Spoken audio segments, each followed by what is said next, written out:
Bond order, bond order क्या होता है? सबसे पहली बात जो इसमें लिखी जाती है, जैसे फॉर एग्जांपल बॉन्ड ऑर्डर पूछे अगर कोई, what is the bond order, है ना?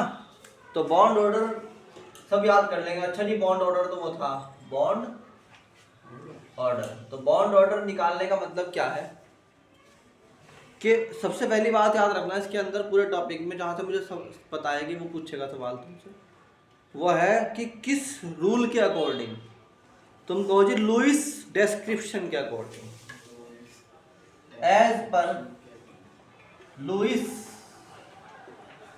डिस्क्रिप्शन, जो लुईस ने बताया है ना, जो लुईस ने बताया है, जो किसने बताया है? लुईस ने। बार बार कह रहा मैं इस बात को याद रखो, जो लुईस ने बताया है ना, क्या? Of covalent bond. जो कोवेलेंट बॉन्ड की डेफिनेशन दी है लुईस ने, उसके हिसाब से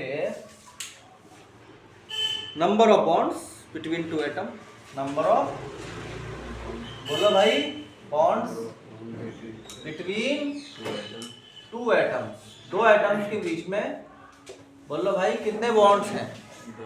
तो अगर कोई तुमसे पूछता है कि H2 का बॉन्ड ऑर्डर बताओ, तो तुम कहोगे कि H सिंपल सिंगल बॉन्ड होता है कि नहीं H के बीच में, इसका बॉन्ड ऑर्डर कितना हो गया? अगर कोई पूछता है कि O2 का बॉन्ड ऑर्डर बताओ, तो कितना होगा? 2। O डबल बॉन्ड O होता है कि नहीं होता है? दैट्स मीन इसका आंसर कितना आ गया? 2। अगर कोई पूछता है N2 का बॉन्ड ऑर्डर बताओ, तो कितना बताओगे? N ट्रिपल बॉन्ड N होता है, तो कितना बॉन्ड ऑर्डर आ गया? 3। Lewis structure. और अगर कोई पूछता है कि भाई बॉन्ड ऑर्डर बताओ किसका? CO।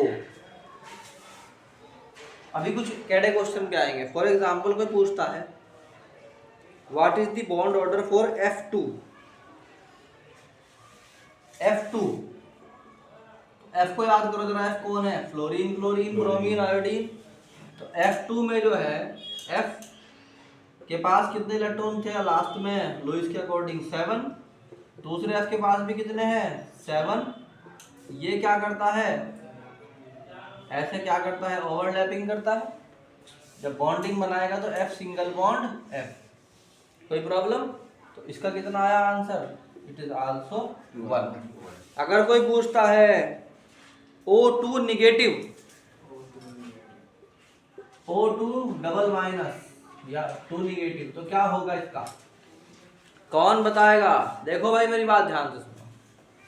ऑक्सीजन के पास कितने इलेक्ट्रॉन? 1 2 3 4 5 6, बोलो। आउटर मोस्ट में इसके पास भी कितने इलेक्ट्रॉन? O2 निगेटिव का मतलब क्या है?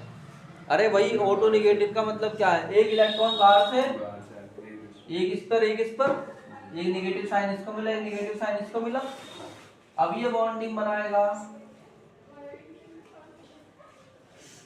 तो इसे बॉन्ड की कितनी रिक्वायरमेंट हुई? सिर्फ एक, क्योंकि ऑक्टेट पूरा करने के लिए एक इलेक्ट्रॉन तो बाहर से मिल ही गया है।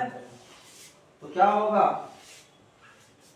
तो क्या होगा कि O सिंगल बॉन्ड O, तो यहाँ पर बॉन्ड ऑर्डर कितना है? अगर ये O2 निगेटिव की बात करते हो, 1। कितना है भाई? 1। उसके बाद अगर कोई पूछता है दैट इज ऑफ N2, बता दिया मैंने पहले। CO, CO किस किस को याद है? कार्बन का।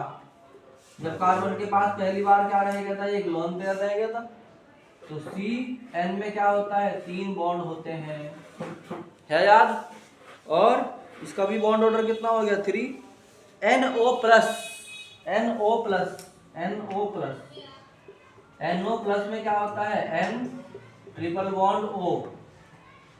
अपना बॉन्ड, अपना लोन पेयर यहाँ देके खुद हो गया पॉजिटिव, इसका भी कितना हो गया? 3। इस तरीके से सारे NCERT एग्जाम्पल याद कर लो, बाहर से क्वेश्चन नहीं आने का भाई। नीट का पेपर निकालना बड़ा आसान है, NCERT को पूरी तरीके से पढ़ के PY को कर लो बस नीट के। और क्या है भाई? तो इस तरीके से हम कहते हैं कि बॉन्ड जो होती है, जो हम कहते हैं a general correlation used for the understanding of stabilities of the molecule, that is increase in bond order, increase in bond order, increase होगा अगर बॉन्ड ऑर्डर बढ़ेगा, अगर बॉन्ड ऑर्डर बढ़ेगा तो बॉन्ड ऑर्डर के साथ साथ एंथैल्पी भी बढ़ेगी, ज्यादा एनर्जी तुम्हें देनी पड़ेगी कहाँ, enthalpy also increase, bond enthalpy also increase, and in the same way if bond enthalpy increase then bond length क्या होती है, decrease। bond length को ध्यान रखना, नीचे की तरफ हो जाती है, ये याद कर लो, इससे पेपर आता है क्वेश्चन नीट में, ठीक है। तो ये था तुम्हारा क्या चीज, बॉन्ड ऑर्डर। चलो